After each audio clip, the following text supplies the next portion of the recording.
Ok,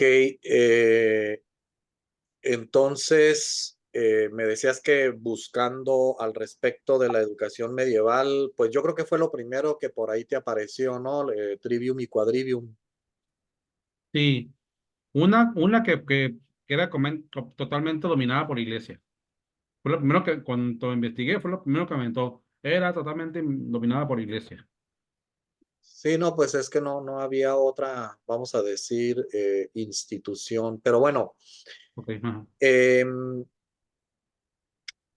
hay que tener en cuenta, bueno, lo que platicábamos en el otro espacio, que pues una, vamos a decir, primera estructuración de los saberes están en la Academia de Platón, pero también decía que nos remite a los pitagóricos, eh, y que tenemos que saber encontrar como punto, elemento clave, eh, el hecho de que los medievales van a seguir desarrollando el legado griego. Claro, va a ser una perspectiva teocéntrica, eso es lo propio de este tiempo. Eh, Se puede dividir en dos grandes momentos el cristianismo, el pensamiento cristiano, el antiguo hasta el siglo cuarto, quinto, y propiamente el medieval va a comenzar por ahí del siglo quinto en materia de filosofía. Los historiadores lo van a ver pues un poquito después, pero es un paréntesis nada más eso. Entonces, hay un autor, un filósofo que se llama, es un cristiano romano latino, pues, Boecio, y él se le tiene como el puente entre esa antigüedad y la Edad Media y lo presentan como el primer escolástico, porque decíamos que la palabra escolástica pues significa escuela, es Escuela. universidad, ¿ok? Y el escolástico pues es el universitario y los libros para estas universidades nacientes, luego ya en la Edad Media, eh, van a ser las sumas. La más importante, pues, es la suma teológica de Santo Tomás de Aquino. Y hay otras sumas de otros filósofos, de otros educadores. Y se va a formalizar la educación en el trivium y el quadrivium. Esto hay que leerse, insisto, también como eh, tomando sus raíces en la filosofía griega. Pero antes de que se me pase, en estos dos grandes momentos, la antigüedad y luego ya formalmente la escolástica desde la Edad Media, eh, ¿qué había en la antigüedad cristiana? Que va, insisto, desde el surgimiento, desde el siglo primero, segundo, hasta el cuarto, quinto. Existían los monasterios. Mono significa uno en griego, y es que muchos, por vivir su vida religiosa de modo radical, pues vivían solos en los desiertos, pero ese modo de vivir solos, pues rápido dio de sí, no se sostiene. ¿Por qué? Porque pues lo advierte Aristóteles, el ser humano es un animal político, ¿no? Necesita del otro. Entonces empezaron a organizar y hacían monasterios, y esos, otra característica muy importante, es que se construían fuera de la urbe, fuera de la ciudad. Y allí esos eran los centros en donde se cultivaba la ciencia. Allí había, pues se cultivaba la astronomía, las letras, los números, las matemáticas. Pues ahí tenemos cultivo de la arquitectura. Entramos a un monasterio, pues nos damos cuenta del ingenio, ¿verdad? Para construir todo. Arquitectónico, cómo poder vivir bien en lugares de muchísimo calor o de mucho frío, etcétera. La gastronomía, pues también viene de los monasterios en muchas cosas. Obviamente se cultiva la música, en fin, artes, humanidades y ciencia. No hay que perder de vista que estos monasterios de algún modo van a ir salvaguardando el legado antiguo que llegó a estar en peligro de desaparecer. San Isidoro de Sevilla es muy importante porque tiene una obra que se llama Etimologías y además de dar lecciones de etimologías, obviamente ahí, pues también nos recupera algo fundamental de nuestra cultura, que es todo lo relativo a cómo se latiniza, se romaniza Occidente, ¿no? Y es un saber que estuvo a punto de perderse y el que no se haya perdido se le debe a San Isidoro de Sevilla. Ahora, entonces, en la escolástica, ya que se va a formalizar en las primeras universidades, pues tenemos el trivium y el quadrivium, que, insisto, hay que verlo como un desarrollo del legado griego, de la Academia de Platón. Hay que fijarnos en las palabras. Tri significa tres, vium, vía, significa camino. Entonces, trivium, tres caminos, quadrivium, cuatro caminos, porque se refieren a tres saberes y a cuatro saberes. La suma de los dos dan siete saberes, que le llaman siete artes liberales. ¿Por qué liberales? Ahora hablamos de que hay una educación profesional para los que tienen un título profesional y los que no tienen un título profesional se dedican a actividades técnicas, ¿ok? Entonces, las artes liberales se puede decir, bueno, la palabra liberal se refiere a libertad, son los libres, los que se van a dedicar al pensamiento, a la vida intelectual.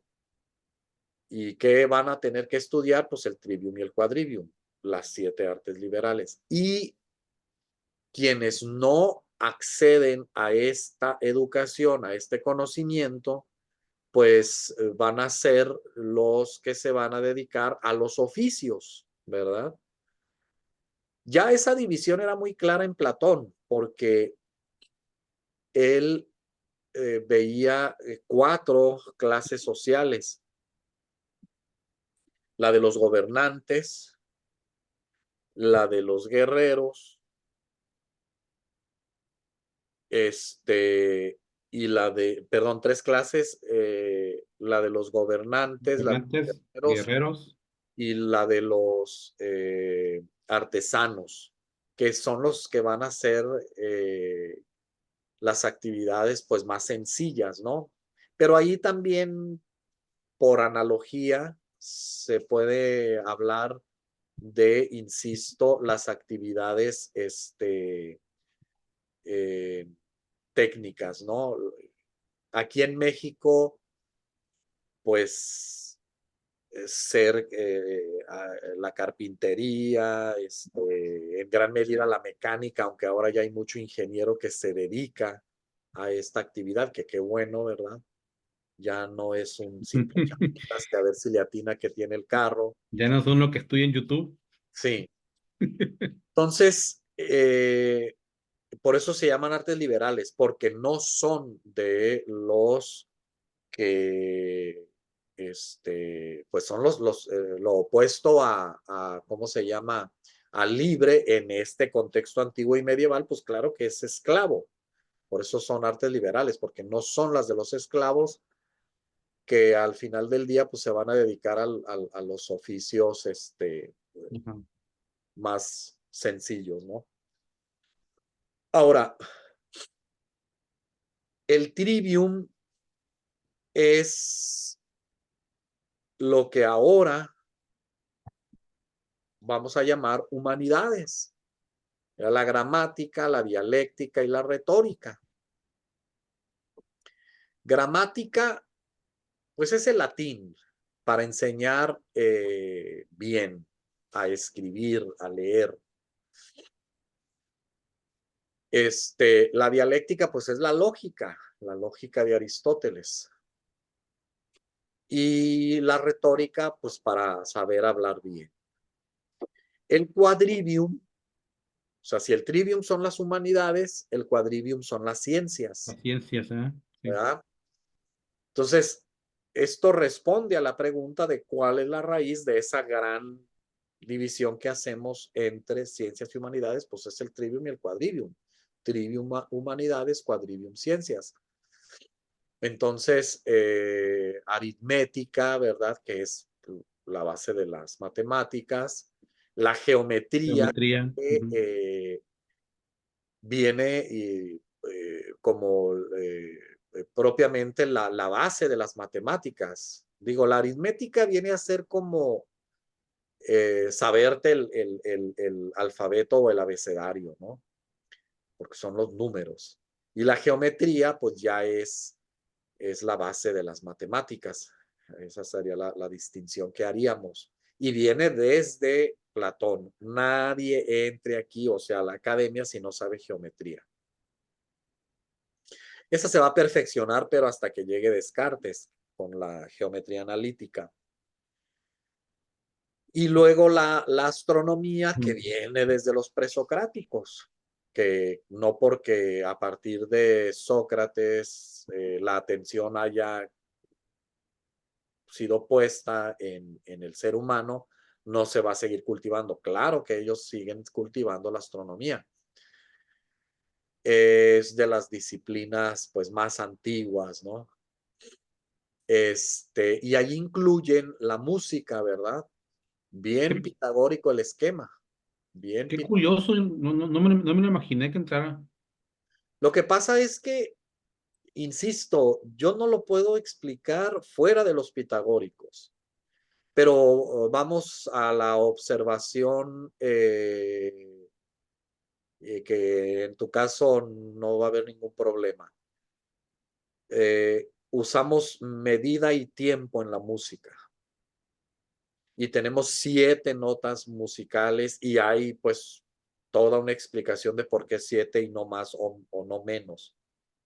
Hay, hace mucho que no me meto al canal de un cuate que explica eso y la influencia precisamente de la música católica medieval en el asunto de por qué se determinaron 7 notas.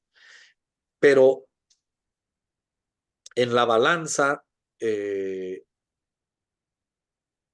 claro que la balanza se inclina más en la música a la dimensión artística. ¿Se te da o no se te da? Y, y, y la parte medible, cuantificable, o sea, matemática, de medición de tiempos, de uso de notas, reglas, que de mi a fa es medio tono, y de fa sol es 1 y de si a do es medio y cuando es bemol y cuando es sostenido, etcétera. Pues todo eso es matemática, pero a la mera hora, claro que se impone más la parte de la armonía que de la exactitud. De nada sirve que yo todo esto teóricamente me lo sepa si al final del día no sé proyectar una melodía, ¿verdad? Por eso me dijo mi profesor de canto que me iba a poner 10 porque le echaba ganas, pero que no me fuera a dedicar a eso. Ya qué es lo de uno, ¿verdad? Entonces, eh, ¿cómo presentar el trivium y el quadrivium? Pues así, como la raíz de lo que después en su momento va a determinarse como ciencias y humanidades. Trivium, humanidades y ciencias quadrivium, ¿no? Padrino. Que los esquemas, pues no dejan de estar ahí cambiándose a cada rato, como decía en el otro espacio. Bueno, no lo mencioné ahí, te lo decía en otro momento. Eh, yo veo desde hace 20 años que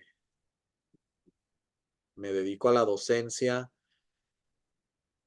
que no paran de buscar el tronco común en la universidad, el tronco común para esto y el tronco común para esto otro, y pues cada semestre hay un nuevo tronco común y es una cosa ahí que, eh, con todo respeto, pero lo que priva es el desorden bien ordenado de las cosas, porque creo que la lección que nos deja la educación medieval es que precisamente tengamos un poquito de celo, ¿verdad? Y pasión por revisar las fuentes. Y eso hará que podamos entender mejor los proyectos, modelos, pedagogías, etcétera, ¿no? Que son incesantes, ¿no? Que no paran, no paran, no paran y nada más aturden y luego, pues con todo respeto, pero terminan en que, como dice mi mamá, es la misma gata nada más que revolcada, porque ya hablando de los grandes educadores y pedagogos modernos y contemporáneos, sobre todo modernos, más que contemporáneos, que clásicos, pues, porque contemporáneos, pues la misma palabra no me va a permitir decir clásico.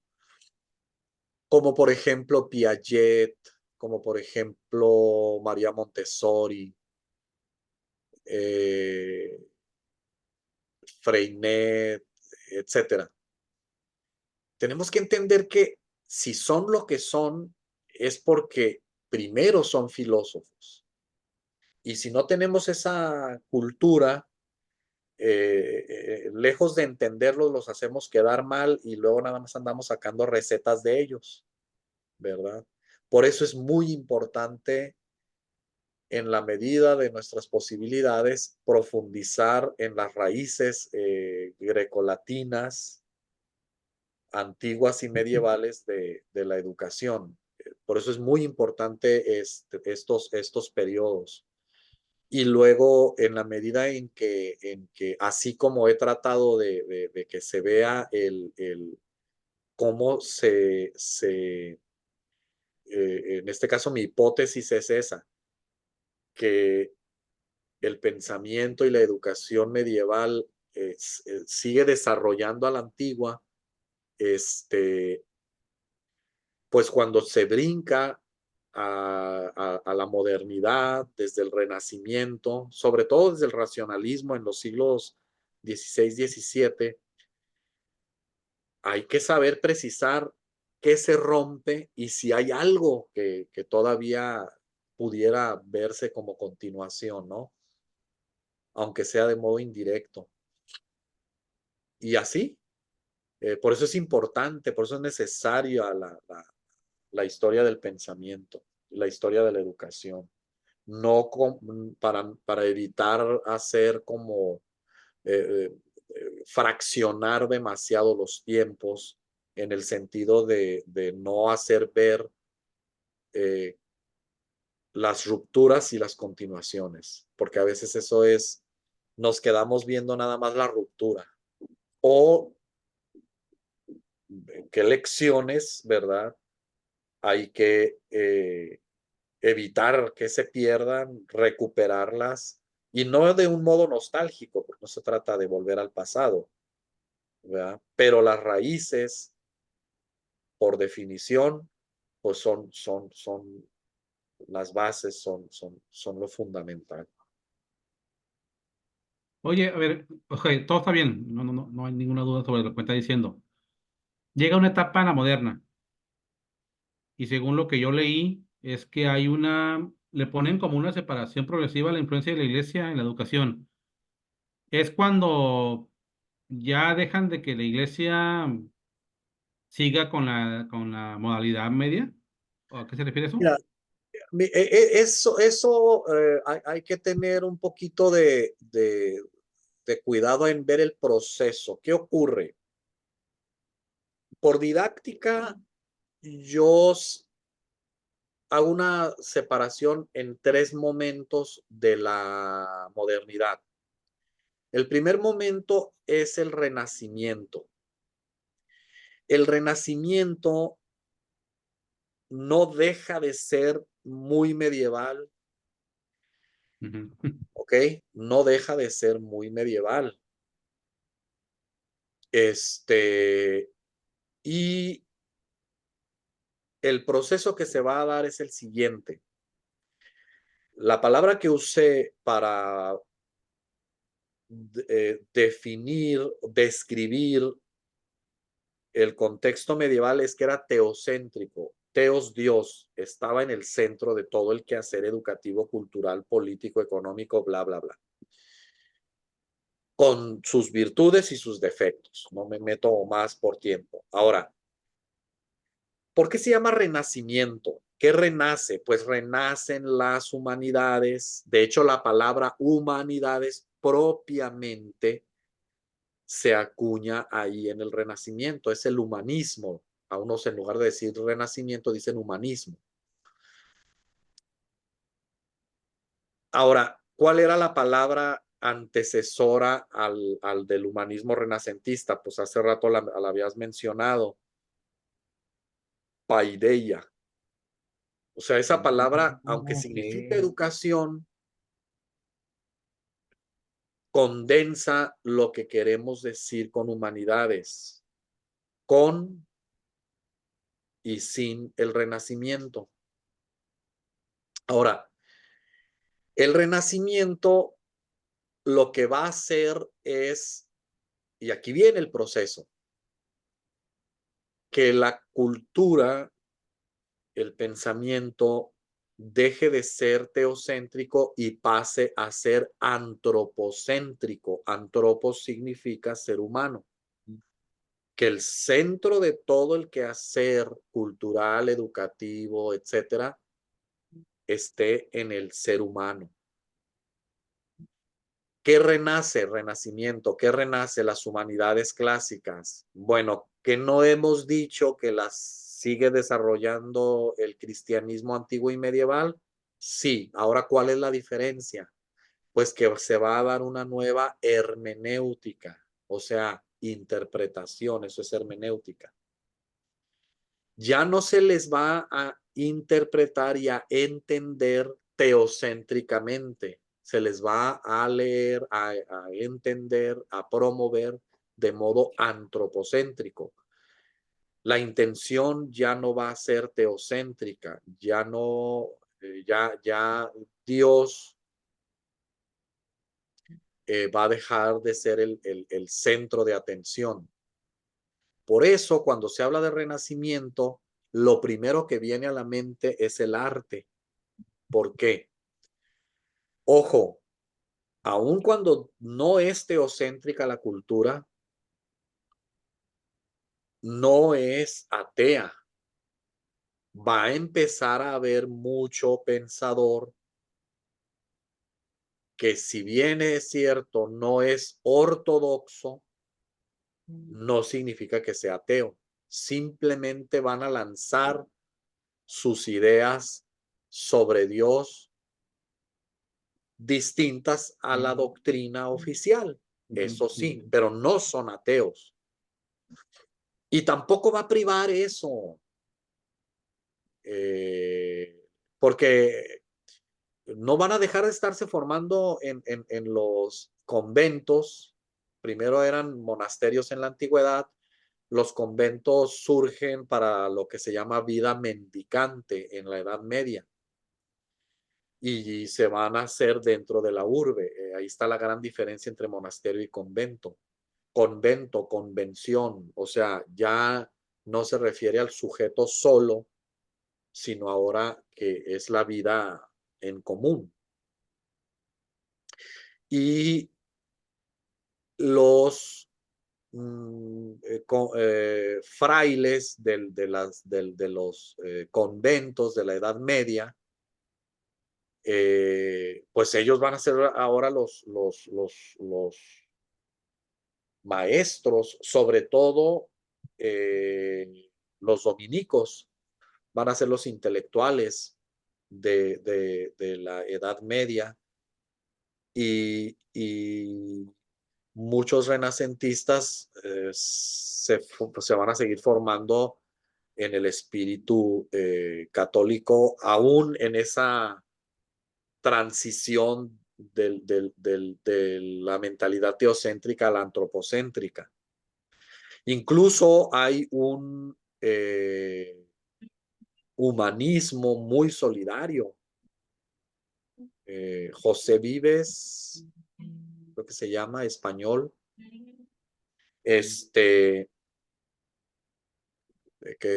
por mencionar alguno, ¿no? Ah, no, Luis Vives se llama este pensador renacentista con un espíritu muy solidario. Eh, pues está Erasmo de Rotterdam y otros, ¿no? Entonces, la siguiente etapa es la central, el racionalismo. ¿Qué significa racionalismo? Racionalismo significa que el único pensamiento válido es el matemático. Lo va a decir literalmente el padre del racionalismo moderno, el padre de la modernidad, que es Descartes. La obra principal es el discurso del método.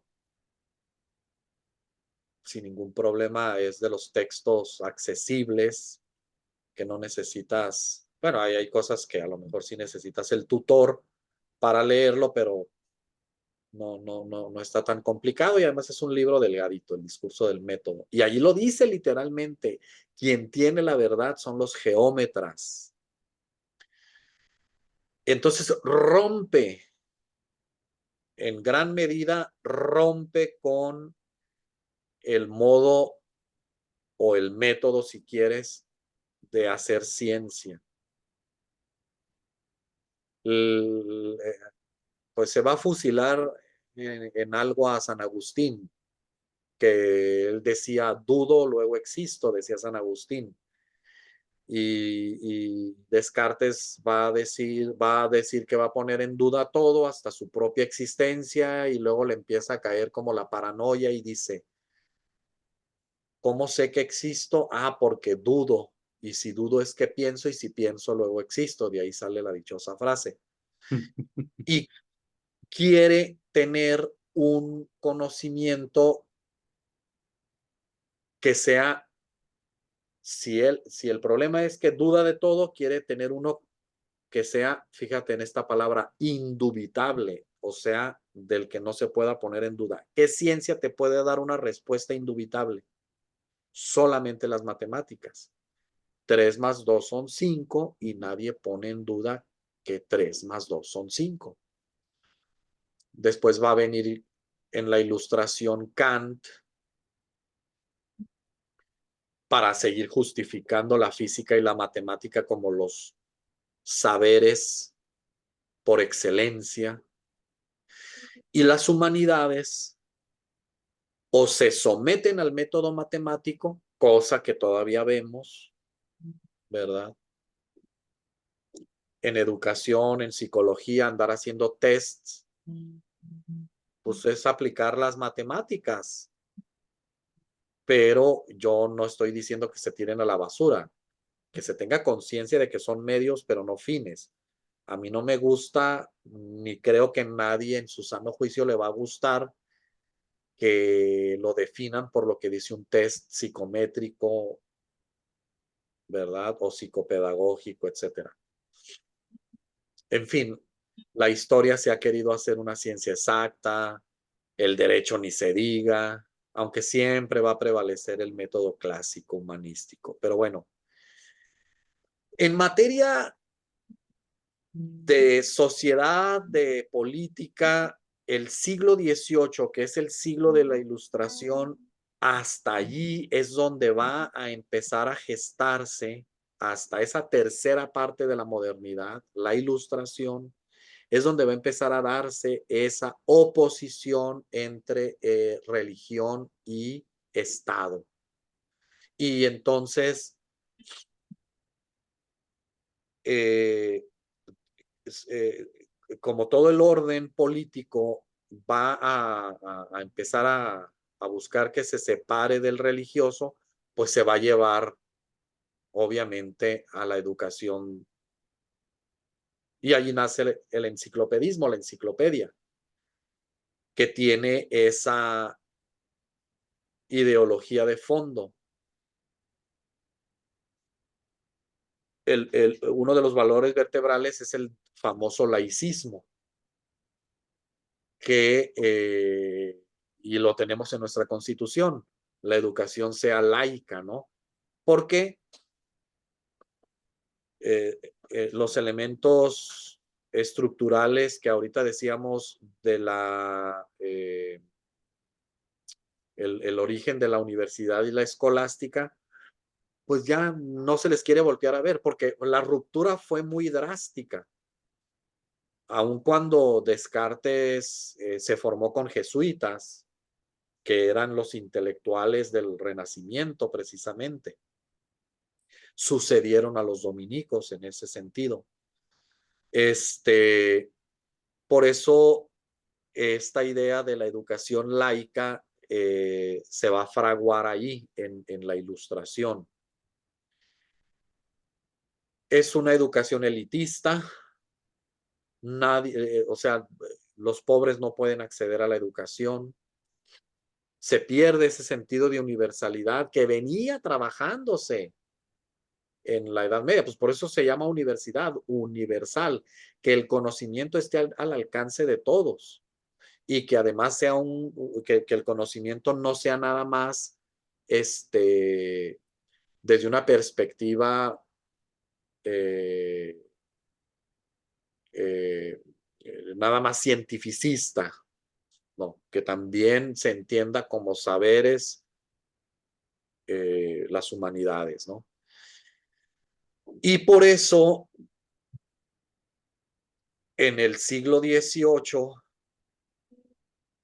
de la mano del espíritu jesuita, van a ir surgiendo un boom de instituciones o de congregaciones, diríamos hoy, religiosas para dedicarse a la educación de los pobres. Allí todavía tengo que, bueno, es un paréntesis muy interesante el que habría que hacer de los jesuitas, no me meto ahorita en eso, pero surgen los escolapios, scola pia, o sea, escuela piadosa. Surgen los lasallistas, surgen los marianistas, surgen los maristas donde yo trabajo, surgen los de Don Bosco, los salesianos, Salesianos, ¿no? Sí, sí. todos ellos para poder hacerle frente a la educación para los pobres, para los niños pobres, porque eh, pues es a lo que condujo la Ilustración, a ese, vamos a decir, como elitismo, ¿no? Y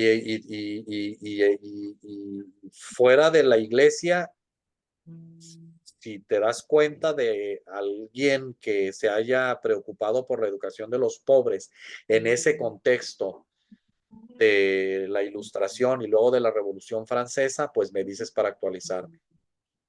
Pero ese es el aporte del cristianismo católico al mundo a partir de la Ilustración, ¿verdad? Después, pues las persecuciones religiosas, pero aquí ya entraríamos en la época contemporánea, este, sobre todo, van a prohibir la educación religiosa. Malagradecidos. Por eso, muchas escuelas religiosas no tienen un nombre religioso, ¿verdad? Yo trabajo con los maristas, se llama Instituto México. Tú estudiaste en la Gabriel Telles. Quién sabe quién será ese para los ojos de todo mundo, aunque le respetan el fray, pero está la Tirso de Molina.